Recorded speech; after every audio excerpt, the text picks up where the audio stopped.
அஸ்வின் அவர்கள். அஸ்வின் அந்த உங்க எல்லாருக்கும் தெரிஞ்சிருக்கும் அந்த ஆடியோ லான்ஸ்.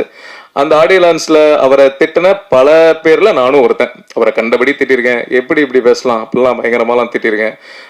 அதுக்கப்புறம் எங்களுக்கு ஹாட்ஸ்பாட் 1க்கே நாங்கள் அவரை கேட்டோம்.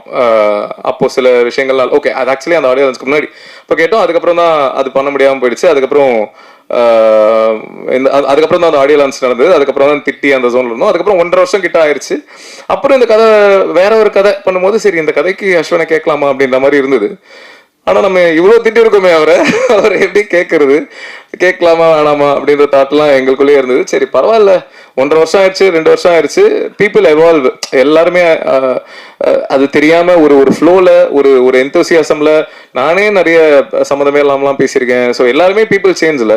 ஸோ அதனால அவர் அதை கண்டிப்பா தெரிஞ்சு பண்ணல. அது இட் வாஸ் ஒரு ஓவர்வெல்மிங் மொமெண்ட்ல அவர் அறியாம நடந்த ஒரு விஷயம் தான் அப்படின்றது எனக்கு அப்படிதான் இருந்திருக்கும் அப்படின்ற ஒரு புரிதல்ல சரி ஓகே சும்மா கேட்போம் அப்படின்னு சொல்லிட்டு கால் பண்ணேன். இந்த மாதிரி ஒரு கதை சொல்லணும் அப்படின்னு சொல்லிட்டு சொன்னேன், மீட் பண்ணலாம் அப்படின்னா. அப்போ அவர்கிட்ட சொன்னேன், ப்ரோ உங்களை எப்போ அந்த ஆடியோ லான்ஸ்ல எப்படி நிறைய பேர் திட்டினாங்களோ அதுல திட்டின பல பேர்ல நானும் ஒருத்தன்.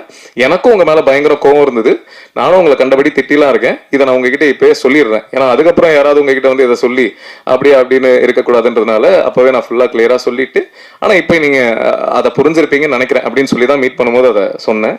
சொல்லிட்டு அதுக்கப்புறம் கதை சொன்னேன். கதை சொன்னதுக்கப்புறம் அது பிடிச்சா அது பண்ற மாதிரி தான். அதுக்கப்புறம் ஆனால் ஹாட்ஸ்பாட் 2 ஹேப்பன்ட்.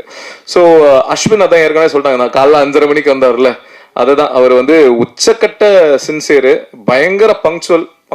நானே ஜென்ரலி பயங்கர, அதாவது நான் வந்து இப்போ ஒரு மீட்டிங் 2 மணிக்கு அப்படின்னா என் அப்பா வந்து என்ன முன்னெல்லாம் என்ன பண்ணுவார்னா, இப்போ மீட்டிங்லாம் இல்லை, அப்போ எங்கேயாவது வரதுக்கு 2 மணிக்கு போனோம் அப்படின்னா என் அப்பா என்ன 11:30 மணிக்கெல்லாம் கூட்டு போயிடுவார்.